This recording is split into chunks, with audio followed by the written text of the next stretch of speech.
I would like to start off my piece here today with a trigger warning.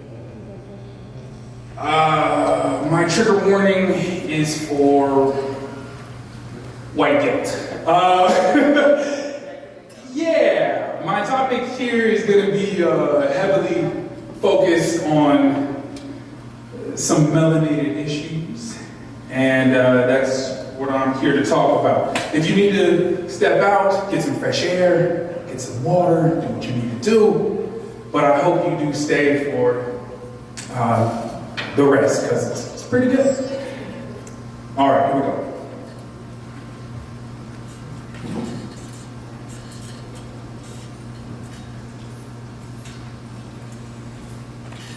Soul. Soul music. Exclusive to the struggle. The sound that emanates from a pain-filled bubble that boils and bursts with the burning intensity of 20 million suns, named Horus and daughters of Isis, both children of Osiris, blacker than the valley of death, where we have been set on silent for far too long. All for just wanting to sing our own song, like the Negro National Anthem. And I sing because I'm black. Shoot, I'm blacker than black. In fact, I'm blacker than that. I'm blacker than the subliminal abysmal abomination that bombards their brain, barely keeping them intact. They say the revolution will not be televised. Sadly, meaning that it will never be realized by real eyes, subsequently, subconsciously leaving a trail of real lies. Because the sheer revelation of melanated excellence being the very foundation of their existence, well, that would upheave from under them the very fabric of time and space with persistence, leaving no stone of ignorance unturned. Dismantling their sanctuaries, resorting their bricks to sticks, rendering their realities burned down to the very dirt of the earth that is we. Shout out to the snaps. Yo, hey, look, I'm a spoken word poet. We do snaps, all right? You like something, you get some snaps. I grew up in a black church.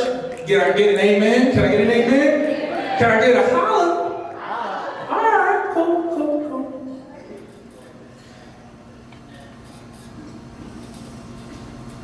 Down to the very dirt of the earth that is we. But as long as my melanated ancestry is in this rich blood that saturates the soil, and the divinely dark skin that dusts the night sky, then that is I. You see, I have been imitated, perpetrated, degraded, humiliated, castrated, even financially liquidated, all because I am black. You see, to them, black is like a commodity. But no matter how hard you try to be cool by sagging your pants or burning your skin, you could never emulate the illuminated black soul birthed even before they began.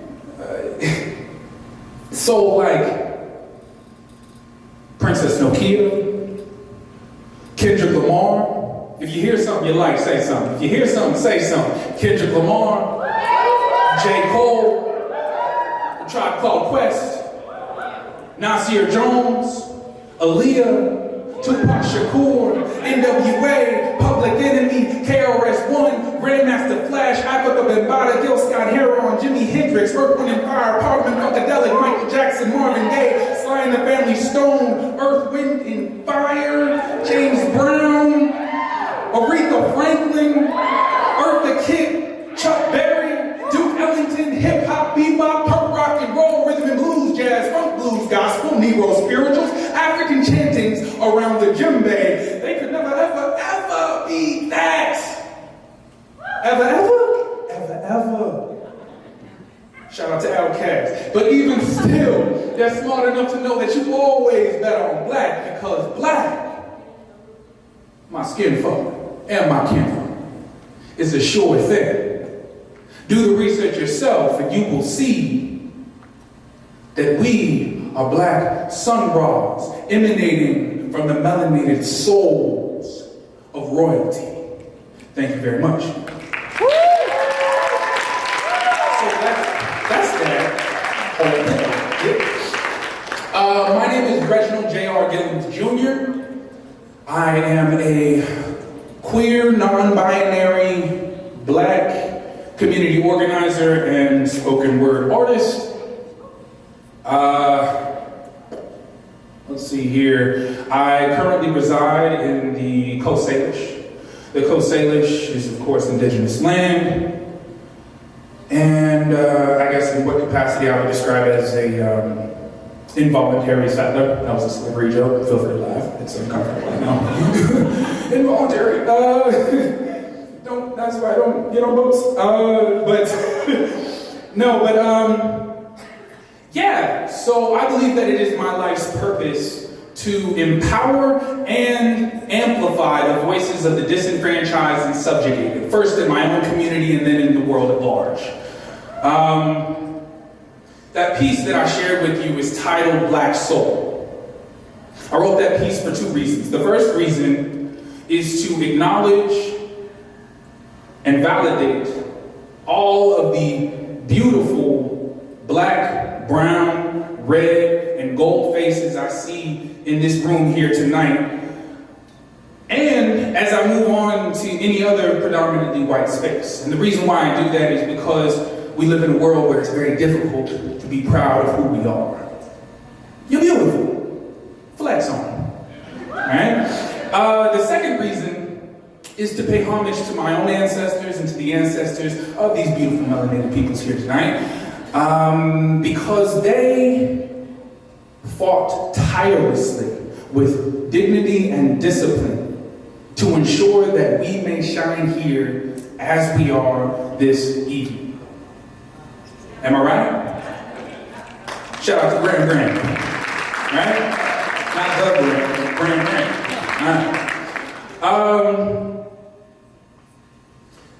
About half a century ago, I promise I'm like almost done. About half a century ago, a man was assassinated. You see, this man, he was assassinated because of what he believed. Yeah, sure, he dedicated his life to fighting the isms and schisms of his day, right? There was Jim Crow South, racial injustice, economic disparity, what he would call white moderacy, what Angela Davis would call, in today's time, because she is carrying on the legacy, white liberalism, as it is grounded in the ideology of global capitalism. Anyway,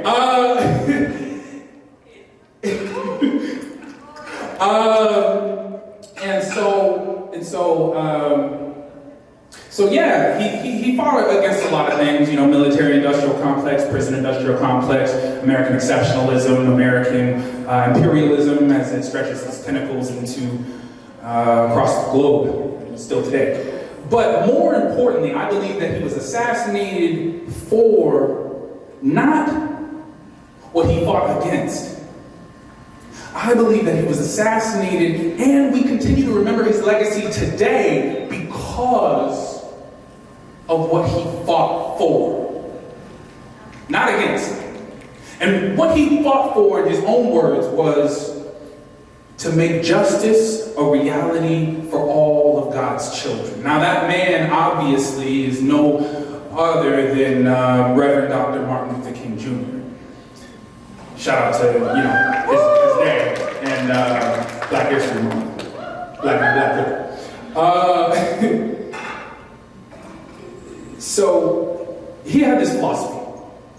He believed, and I quote, "A man who isn't willing to die for something isn't fit to live."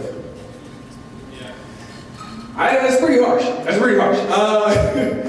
I I have two gripes with that statement. My first gripe is, of course, that I don't believe that the default should ever be masculine, right? It shouldn't have been then in the thick of the civil rights movement, and it shouldn't be now in an era where time is up, and of course the gloves are off in our collective fight towards justice and freedom. All oppression is interconnected, am I right? All right. But the second gripe I have with that assertion is I believe it goes much deeper than that. You see, I believe that a human life that lacks a purpose it is willing to die for also lacks the initiative necessary to carry on to tomorrow. I'm going to say that one more time. I believe that a human life that lacks a purpose it is willing to die for simultaneously lacks the initiative necessary to carry on into tomorrow. And I say that as someone who struggles with depression and anxiety and all those non-neurotypical things. My question for you today is, what is your purpose? What is your purpose? For me, it's quite simple. You know, I was born into this responsibility, right? I don't have the luxury in cooling off or taking the tranquilizing drug of gradualism, as Dr. King would say. But for you, it may be something completely different. It may be something as complex as decolonization, or something as simple yet equally complex to actually live out. What do y'all say? The four-way test. That's hard. That's hard. Day to day? Ooh. But we do. It may be that your purpose is to become the third woman of color to ever be prime minister. See, I'm just thinking ahead. The third woman to ever become prime minister so that you may further your message of empathy and love. It may be that your purpose is to inspire young people so that these young people can lead us into a better tomorrow. It may be that your purpose is to utilize your privilege within your workspace so that you can equitably disperse resources where they are needed. Shout out to the woman of color in the room. What's good? My point being is that I can't tell you your purpose. I shouldn't be able to tell you your purpose. No one in this room can tell you why you are here on this earth. That's not anyone else's job, but your own. So, my challenge for you today, or this evening, is to find that purpose and own that purpose. Own that purpose so that maybe, just maybe, 50 years down the line, a half a century, maybe a full century from now, your children, your children's children, your children's children's children, so on and so forth. And I know some of y'all are thinking, I don't want kids, I can't get a kid, blah, blah, blah. Yo, look, it's a metaphor, chill. For the next generation, that the generations to come may sit in a room like we are today and reflect on the legacy that you left behind. And hopefully, they'll be able to do so in a world that is a little better off than the world that was handed off to you. So, the change, all that stuff. Thank you very much. I'm way over time, so I am going to give a special thank you to my best friend and soulmate, Elias Ali, for supporting me and constantly feeding into me and inviting me to be here. Letting me sleep on your couch like all those times I was fighting the pipelines. Shout out, that's what's up. So I'm really from Seattle, y'all. So. And then I want to give a shout out to the rest of my tribe here. So wherever y'all at. Thank you very much. Peace.